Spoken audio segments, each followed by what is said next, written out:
Bonjour et bienvenue, voici notre tour d'horizon économique, géopolitique, énergétique et boursier. Nous sommes le mercredi 26 février et pour comprendre comment tourne la planète finance à quelques heures des résultats de Nvidia, c'est sur l'inforruptible et nulle part ailleurs. Et la thématique du jour, ce sera électricité. Nos factures vont-elles disjoncter début 2026? Ouais, je l'évoquais déjà hier, et on en parle déjà depuis quelques jours. Les mécanismes de calcul des prix de l'électricité en Europe vont changer à la fin de l'année, et les nouveaux tarifs entreront en vigueur début 2026.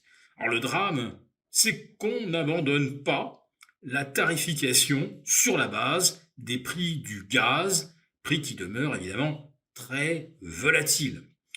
On ne sait pas trop ce que vaudra le gaz en fin d'année.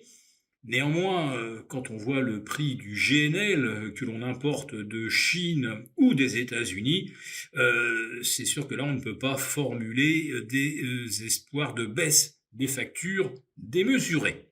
Alors, il y aura bien une solution, c'est que si M. Zelensky quittait le pouvoir, peut-être que ses successeurs pourraient revenir sur l'arrêt du transit du gaz russe à travers l'Ukraine en direction de pays comme la Pologne, la Tchéquie ou la Roumanie. Bon, ça nous ferait peut-être baisser un petit peu le coût du kilowattheure au gaz. Néanmoins, dans la nouvelle tarification, eh bien, le prix du kilowattheure qui sera facturé par EDF au prix de gros et qui servira de référence sera de 70 euros. Rappelons-nous qu'à partir de 2011, l'EDF a été obligé de vendre son kilowattheure à 42 euros à ses concurrents. Alors on aurait pu se dire que la concurrence allait faire baisser les prix. On voit tous ce qu'il est advenu. Et surtout, après cette absurdité sur laquelle nous n'allons donc pas revenir, qui était d'asseoir les prix de l'électricité sur les tarifs du gaz. Et aujourd'hui, on fait même une péréquation avec l'énergie dite renouvelable, c'est-à-dire celle provenant des éoliennes et des panneaux photovoltaïques. Or, on découvre à nouveau cet hiver, plus rigoureux que le précédent, que plus il fait froid en fait, moins les éoliennes ont de rendement. Quant aux panneaux photovoltaïques, évidemment, dans le nord de l'Allemagne, du côté de Hambourg, quand les jours durent à peine 8 heures et qu'il y a temps blanc, il y a 0 kilowatt extrait par le photovoltaïque. Alors donc le mix énergétique et notamment les énergies renouvelables, on a compris que cela alourdissait la facture, de même que le gaz. Et figurez-vous que l'Europe vient d'annoncer qu'elle veut mobiliser 100 milliards d'euros pour développer les énergies propres. Et je vous le donne en mille, eh bien, le nucléaire n'est pas considéré comme une énergie propre. Autrement dit, les éoliennes, ça produit, allez, 50% de ce qu'on espérait. Le photovoltaïque, j'en parle même pas, ça ne fait du sens que sous les tropiques. Eh bien, non, ça ne marche pas, mais on va continuer, on va en rajouter. Et quant au terme mobilisation, dès que je l'entends, j'avoue que un frisson glacé parcourt mon échine. Parce qu'on parle également de mobiliser l'épargne pour doper notre défense européenne, mobiliser l'épargne pour relancer la croissance. Alors que quand on voit des pays comme le Japon, comme la Corée du Sud, Singapour et quelques autres, ils ont de la croissance et quand les a-t-on vus mobiliser l'épargne des citoyens? En réalité, ils se débrouillent très très bien, tout simplement parce que le logiciel économique n'est pas du tout le même. Donc, on en est toujours à rajouter de la dette, à venir chercher de l'argent dans votre poche, comme si le doublement de la facture d'électricité n'y suffisait pas.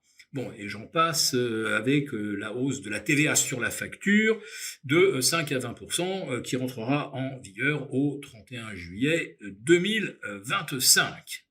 Mais bon, je voulais quand même essayer d'apporter une petite touche de positivité dans ce flash quotidien pour vous signaler que la bourse de Francfort est pratiquement revenue à son zénith historique dans le sillage de, et oui, Siemens Energy. Et ben oui, quand l'Europe parle de mobiliser 100 milliards pour l'énergie propre, évidemment, ça va profiter à un Siemens spécialiste des éoliennes, et ça dope quand même, heureusement, Schneider, Saint-Gobain, parce qu'en Allemagne, bah oui, il y a beaucoup d'infrastructures obsolètes à refaire d'urgence parce qu'elles sont aujourd'hui d'une très très faible efficacité énergétique. Donc, si l'Allemagne fait des efforts budgétaires pour la rénovation de ces infrastructures, ça pourrait être bon effectivement pour Schneider et Saint-Gobain.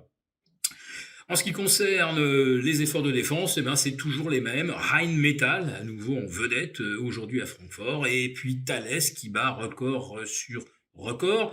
Donc tout va bien.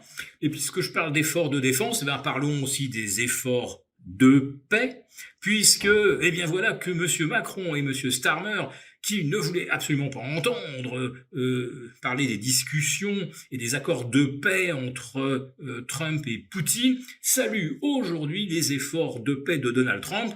Ils n'osent pas encore parler de Vladimir Poutine, mais allez, qui sait, peut-être que cela arrivera si jamais les Européens décidaient de vouloir rétablir des échanges économiques avec la Russie, échanges sans lesquels il n'y a aucune chance de voir l'inflation baisser en Europe, ni nos économies repartir. Et ben, la facture d'électricité des Français, elle, risque bien de disjoncter. Pour vous remercier de votre fidélité, vous pouvez télécharger gratuitement, en suivant le lien ci-dessous, un guide complet sur l'achat d'or physique qui représente un investissement de choix en période économique incertaine et surtout d'inflation. Merci et à bientôt. Merci beaucoup d'avoir regardé cette vidéo. N'hésitez pas à réagir dans les commentaires ou à liker et partager cette vidéo si le contenu vous a plu. Et pour ne rater aucune de nos prochaines émissions, vous pouvez vous abonner à notre chaîne et activer les notifications. Et pour plus de contenu, n'oubliez pas que le dernier rapport rédigé par nos experts est accessible en cliquant sur le lien de description. On se retrouve tout de suite dans les commentaires et je vous dis à très bientôt pour une prochaine vidéo.